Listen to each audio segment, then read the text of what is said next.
आपका जब क्राइम की बात आती है, ऑफेंस की बात आती है, तो ऑफेंस में क्या आता है कि at the time of commission of the offence what was your intention.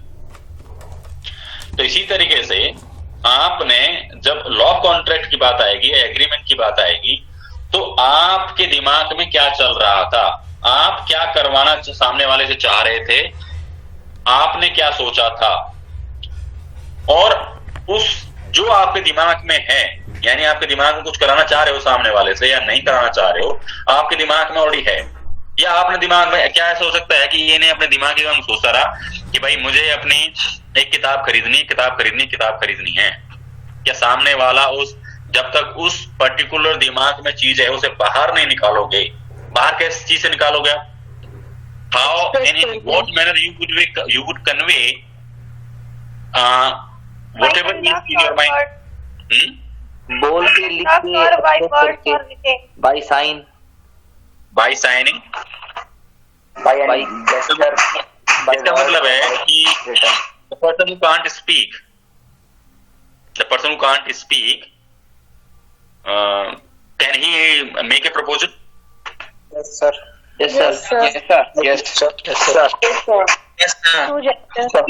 What by writing? By writing. पढ़ा लिखा नहीं है तो क्या करोगे? सर कैसे कर सकते हैं? He can go to the shop and ask for the book. He can ask for the book. Okay. It will imply that he is making a proposal to purchase that book. So Yes, please.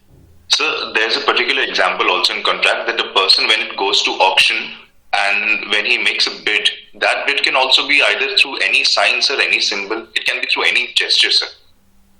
Yes, any gesture. It means that would be by way of conduct. Because when I would say by gesture, it includes, when I say conduct, it includes gesture as well. Your any sign, your any, you can say bodily movement. The conduct is a more wider words. It includes bodily gesture, you can say bodily movement, and thereby that person makes or signifies his willingness. अब इसमें signifies के लिए जब बात आती है कि signifies means he or she is expressing his intention to enter into a legal contract, because the word start in the beginning was that both the parties have intention to enter into a legal relationship. So here intention is one of the requirement, as it is a requirement of ascertaining whether the person has committed an offense or not. So here in this case as well, in the case of law contract, we have to first understand that what was the intention of the parties and whether the intention was therein to enter into a legal contract or legal agreement. So when the one person, as I am again repeating, when one person signifies to another his willingness. So what is that meaning of willingness? What is the meaning of willingness? So conduct. The intention. Something. Intention being communicated to the party. Okay. Now what is the difference between willingness and signifies?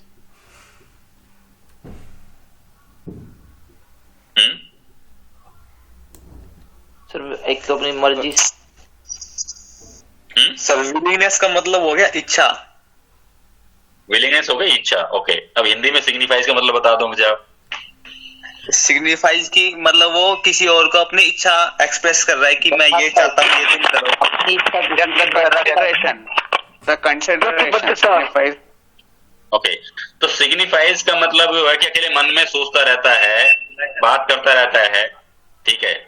तो क्या वो कह सकते हैं कि उसके सामने वाले बात पहुंच गई, यानी सिग्निफाइज में कहीं ना कहीं एक मोड ऑफ कम्युनिकेशन की बात भी आएगी नहीं आएगी?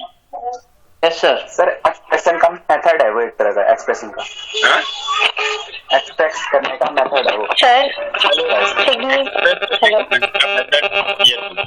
सर सेक्शन 2 सिग्निफाई का मतलब संकेत करना। संकेत करना, तो संकेत क्या भाई, आप एक काम करते हैं, ए जो है बहुत दूर खड़ा होता है और वो अपना बी करीबन 500 मीटर पर खड़ा हुआ है, ठीक है। अब ए ने कैसे अपनी विलिंगनेस की भाई मुझे एक एग्रीमेंट एंटर करना है, वो सिग्निफाइज करेगा अपनी बी के पास। Gesture by way of gesture. Yes. और ना, और जेस्चर में बी ने कुछ और समझ लिया, तब क्या करोगे आप? सो यहाँ पर वही बात आ जाती है जो आपने पहले कही कि it should be clear and unambiguous. Yes, तो यहाँ पे मोड ऑफ कम्युनिकेशन की बात भी आएगी. The communication. A thinks like if A and B are going to make a contract, then A thinks B can satisfy A's intention and vice versa.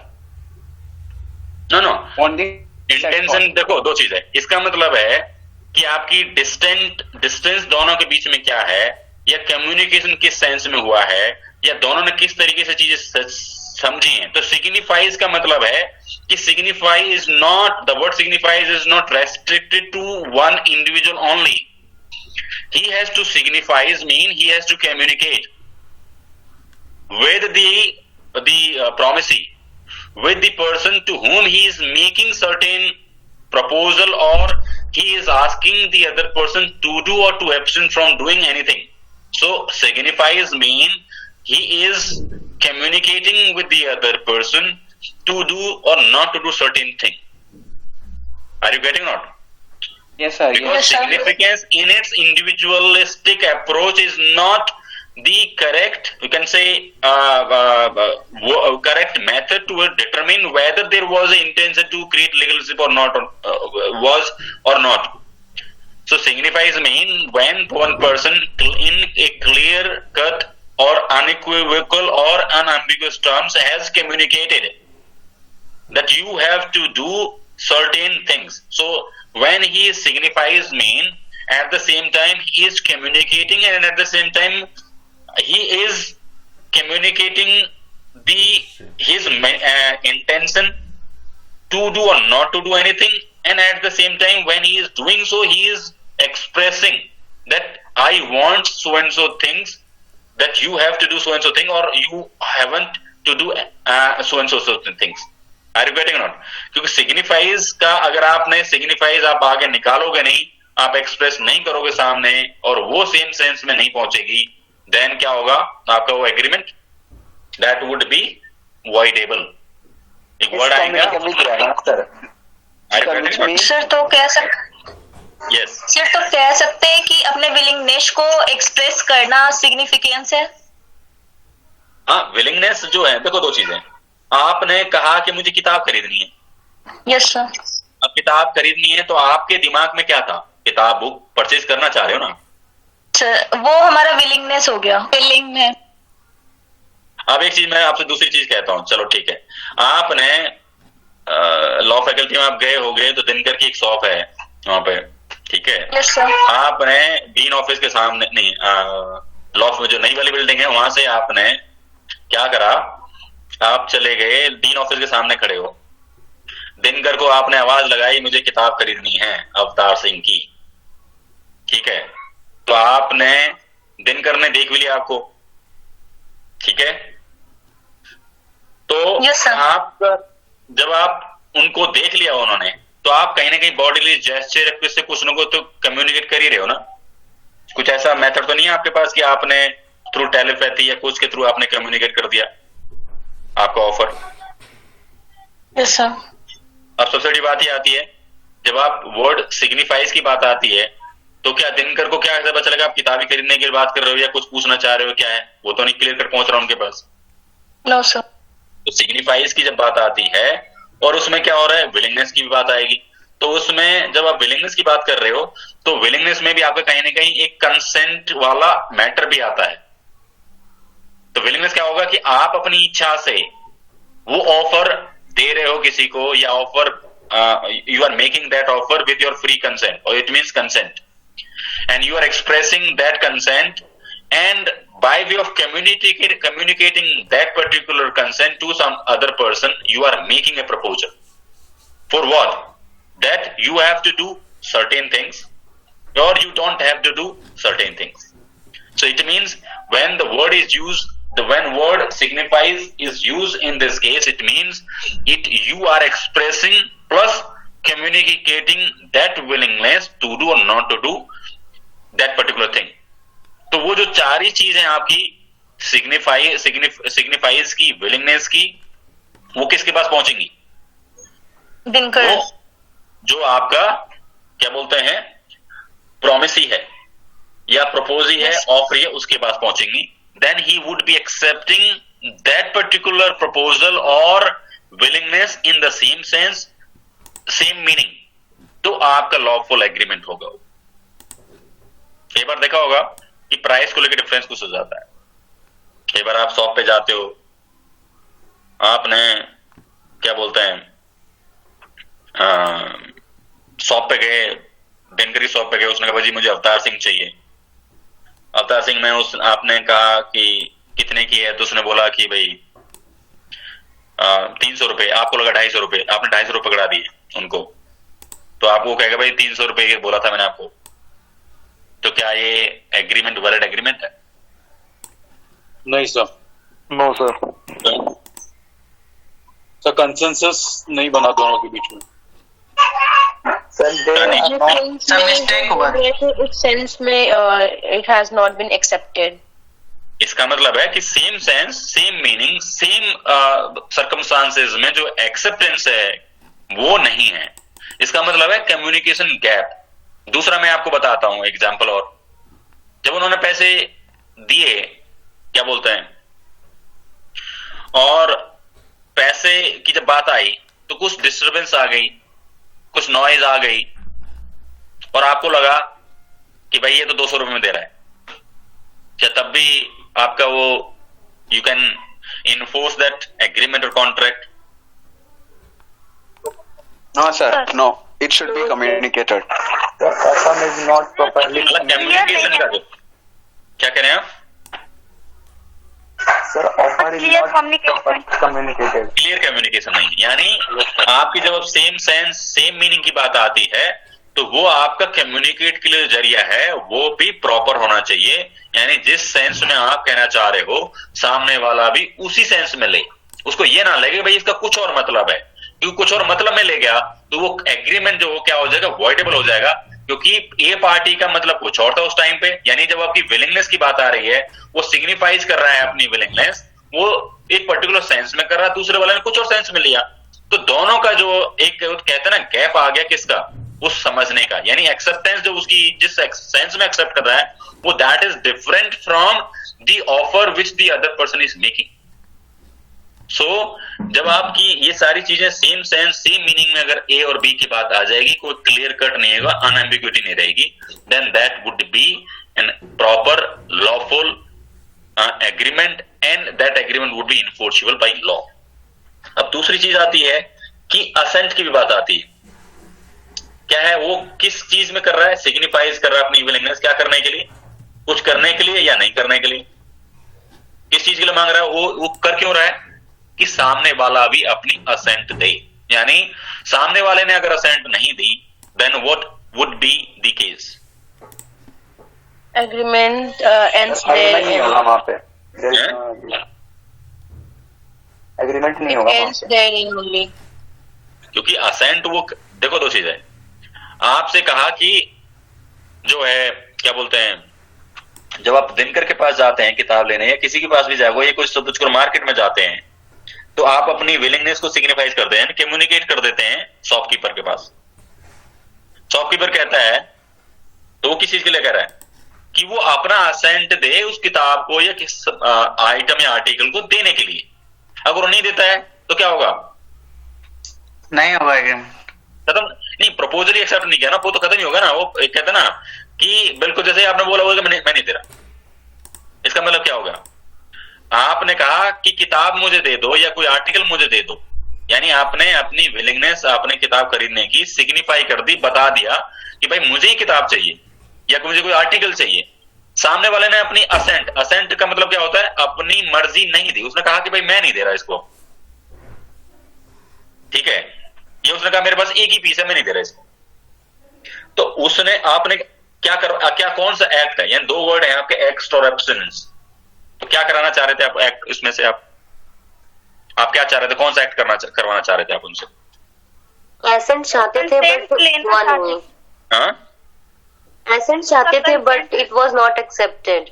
assent to what, to do what? देखो assent भी है ना, with a view to obtain assent, क्या करने के लिए, कुछ करने के लिए बोला ना आपको, बुक लेने के लिए, बुक लेने के लिए। यानी आप चाह रहे थे कि भाई वो बुक डिलीवर करे आपको, यानी बुक को डिलीवर करने के लिए असेंट आपने कहा, यानी एक्ट क्या है यहाँ पे, टू डिलीवर ए बुक, और बुक को डिलीवरी के टाइम पे वो असेंट दे, उन्होंने मना कर दिया, तो क्या होगा, आपका प्रपोजल ही खत्म हो गया। आर यू गेटिंग और नॉट? Yes, sir. तो ऐसी चीजों में आपका क्या होगा, वो प्रपोजल होगा आपका। और प्रपोजल में मैंने आपको जैसे बताया आपको कि जो आपकी ये सारी चीजें हैं, ये पहला वर्ड क्या है, सिग्निफाइज, दूसरा है विलिंगनेस, तीसरा है आपका एक्ट और एब्स्टिनेंस, फोर्थ वन आपका जो है असेंट। ये सारी चीजों को मिला के क्या होगा, वो that would be A proposal. तो बाकी का अब प्रपोजल आपने कर तो दिया आपने, ठीक है। अब आपने ये कह सकते हो कि भाई प्रपोजल जो करने के बाद वो क्या है कि ऑफरर की वो विलिंगनेस है, यानी एक्सप्रेशन जो है ऑफरर का, वो उसको हम ये कह सकते हैं, जो ऑफरर की विलिंगनेस का जो एक्सप्रेशन है कुछ करने या ना करने के लिए, उसको हम बोलते हैं प्रपोजल।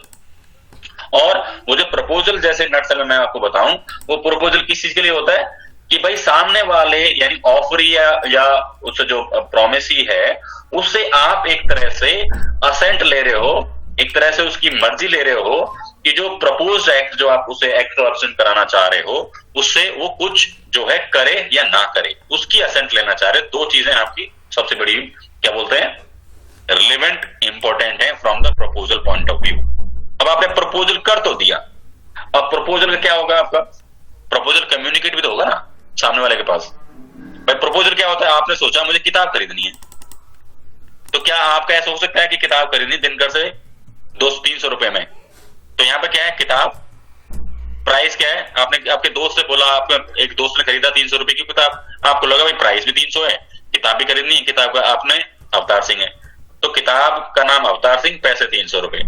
आपने मन में सोच लिया मुझे दिनकर से किताब खरीद ली, या आपने मन में सोच लिया मैंने किताब खरीद ली है, मेरे पास खरीद लूंगी, तो क्या आपने मन में सोच रहे हो, आप दिनकर की दुकान के सामने जाके खड़े हो गए, आपने कहा मुझे किताब खरीदनी है अवतार सिंह की 300 रुपए में, तो क्या दिनकर आपको जाके किताब ला के दे सकता है क्या आपका?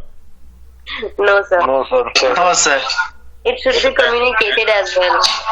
या आपने सीधा तीनों पे आवाज लगाई, दिनकर मुझे अवतार सिंह चाहिए है? No, sir. तो क्या दिनकर आपको अवतार सिंह ला के दे सकता है? No, No, sir. sir. आप थोड़ा और आगे गए, पार्किंग में आ गए डीन ऑफिस के सामने, वहां से आवाज लगाई आपने, दिनकर मुझे अवतार सिंह दे दो, हो सकता है क्या? No, sir. No, sir. हो सकता है आपके आस पड़ोस वालों को पता चल गया है कि भाई हाँ ये अवतार सिंह किताब के लिए बोल रहे हैं, ठीक है। दूसरा और आगे बढ़े आप, फिर तो जब तक कि वो जो प्रॉक्सिमिटी आपकी और एक्सेप्टर की प्रॉक्सिमिटी नहीं होगी, और वो प्रॉक्सिमिटी के साथ आपकी जो विलिंगनेस है या सिग्निफाइज है या जो प्रपोजल उनके साथ तक कम्युनिकेट नहीं होगा, वो कैसे एक्सेप्ट करेगा? कर सकता है? No, sir. क्योंकि प्रपोजल आप कर तो रहे हो, प्रपोजल की सेकंड रिक्वायरमेंट क्या है आपकी, को एक्सेप्ट भी करे सामने वाली पार्टी। तो इसका मतलब क्या है कि आपका प्रपोजल कम्युनिकेट भी होना चाहिए। देखो प्रपोजल आपने ये रिक्वायरमेंट क्या थी, कुछ करना है या नहीं करना, आपने सिग्निफाइज भी करनी है, तो सिग्निफाइज के लिए साथ में मैंने आपको क्या बताया था, नेक्स्ट कॉन्सेप्ट आएगा कम्युनिकेशन का। तो कम्युनिकेशन भी आपके दिमाग में कोई चीज आपने करना चाह रहे हो, वो सामने वाले के पास भी पहुंचे और सामने वाला उसे सुन के उसे एक्सेप्ट भी करे, अपनी असेंट भी दे, तो फिर आपका क्या हो जाएगा, वो it would become a promise. तो जब आपका कम्युनिकेशन आती है, अब कम्युनिकेशन आपने क्या करा, दिनकर को फोन करके बोल दिया आपने मुझे किताब चाहिए, फिर अवतार सिंह, दिनकर पूछे कौन सी चाहिए कि अवतार सिंह, फिर कितने की, 300 रुपए की। आपने फोन करके आपने दिनकर को एक्सेप्ट कर लिया, बाद में दिनकर आपको 300 रुपए की अवतार सिंह नहीं देता है, whether it would be a valid contract और नॉट? Valid contract. Valid contract sir. No, Not sir. valid Not contract, sir. Sir, could you kindly repeat, sir? What I am saying that today you are sitting at your home and you called Dinkar and asked whether Avtar Singh is available with you or not. He said yes. So you said, okay, I want to purchase Avtar Singh. So you asked Dinkar what is the cost of? He said 300 rupees. So you said, okay, I am purchasing your the book of this Avatar Singh for law of contract for rupees 300. I'll be coming to law faculty in a day or two, and I'll be collecting the delivery. I'll be handing over the money, request money to you. So whether this would be a valid legal contract or no. No sir where is the no sir proposal offer कहाँ नहीं है ना sir, वो question पूछ रहा है। Acceptance नहीं हुई सर। एक्सेप्टेंस उधर से नहीं हुई कि ले लो सर। हम क्वेश्चन पूछ रहे हैं ना उससे, क्या हम अपनी विलिंगनेस को बता कि क्या ये है कि क्या प्राइस मैंने ये भी बोला था दिन का नहीं, जब उन्होंने बोला कि 300 रुपए है, कि जब उन्होंने 300 रुपए बोल दिया कि 300 रुपए में बेचूंगा या 300 रुपए में दूंगा, तो कोई एक्सेप्टेंस नहीं है sir. There is no evidence. ये नहीं है कि सर मैं तुम्हें दूंगा ही हैं? ये नहीं बोला कि मैं तुम्हें ही दूंगा। सामने वाले पे भी डिपेंड करता है कि उसने क्या रिएक्ट किया। Okay. Sir, student does not have any evidence of acceptance. Evidence नहीं है। Okay. तो इसका मतलब है आप सर रिकॉर्डिंग कर ले का एविडेंस हो जाएगा। Then सर सिर्फ रेट बताने से कंसेंट या एक्सेप्ट नहीं माना जाएगा प्रपोजल शायद। सर एक्सेप्ट कर तो क्या, रेट थोड़ी बताया है क्या?